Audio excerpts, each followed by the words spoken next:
Hello everyone, তোমরা সবাই কেমন আছো? আশা করি সবাই ভালো আছো। আমিও ভালো আছি। অনেক দিন পর আজকে একটা ছোট্ট ব্লগ বানালাম।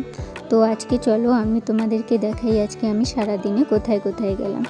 তো আজকে মঙ্গলবার ছিল, আমার ছুটি ছিল, তাই আমি আর মা সকাল সকাল বের হয়ে গেলাম। দেখো সকাল 6টা বাজে, এত কুয়াশা পড়েছে আজকে, তো রাস্তাঘাটও পুরো খালি। তো আমরা হেঁটে হেঁটে যাচ্ছি স্টেশনের দিকে। ফাইনালি আমরা স্টেশনে এসে গিয়েছি। স্টেশনের এখন ভিতরে যাচ্ছি। মা টিকিট কাটলো।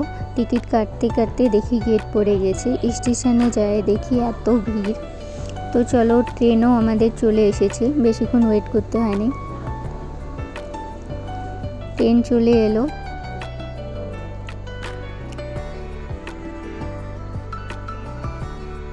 তারপর ট্রেনে উঠে গেলাম আর ট্রেন ছেড়ে দিল।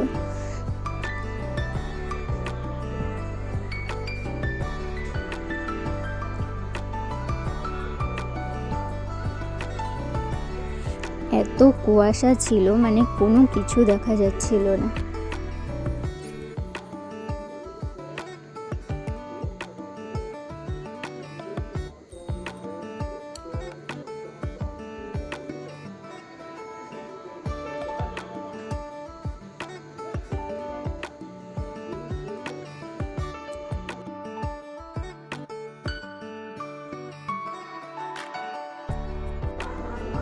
সূর্যটা দেখো পুরো লাল টকটকা হয়ে আছে। তো দেখতে খুব ভালো লাগছিল। ক্যামেরাতে সেরকম ভালো করে বোঝা যাচ্ছে না, কিন্তু রিয়েলি খুব ভালো লাগছিল দেখতে।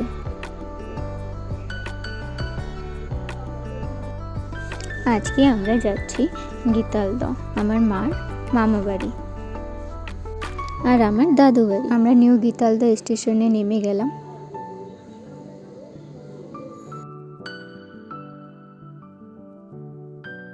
তারপর ওখান থেকে টোটো ধরে দাদু বাড়ি গেলাম।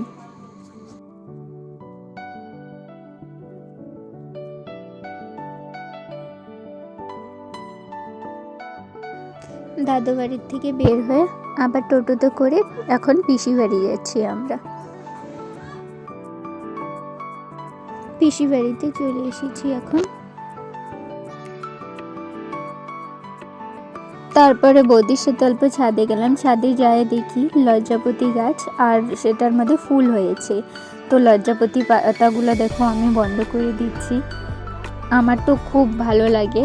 তো কার কার এরকম লজ্জাপতি গাছ দেখলে পাতাগুলো বন্ধ করে দিতে ইচ্ছা করে কমেন্টে জানিও।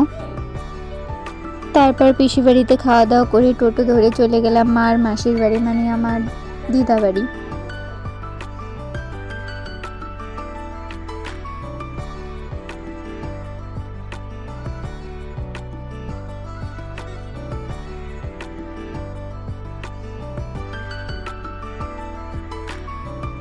তারপর দিদার সাথে দেখা করে দিনহাটা স্টেশনে চলে এলাম।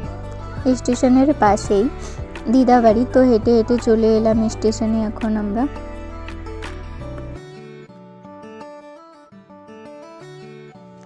ট্রেনও চলে এলো আমাদের, এখন ট্রেন ধরে বাড়ি যাব।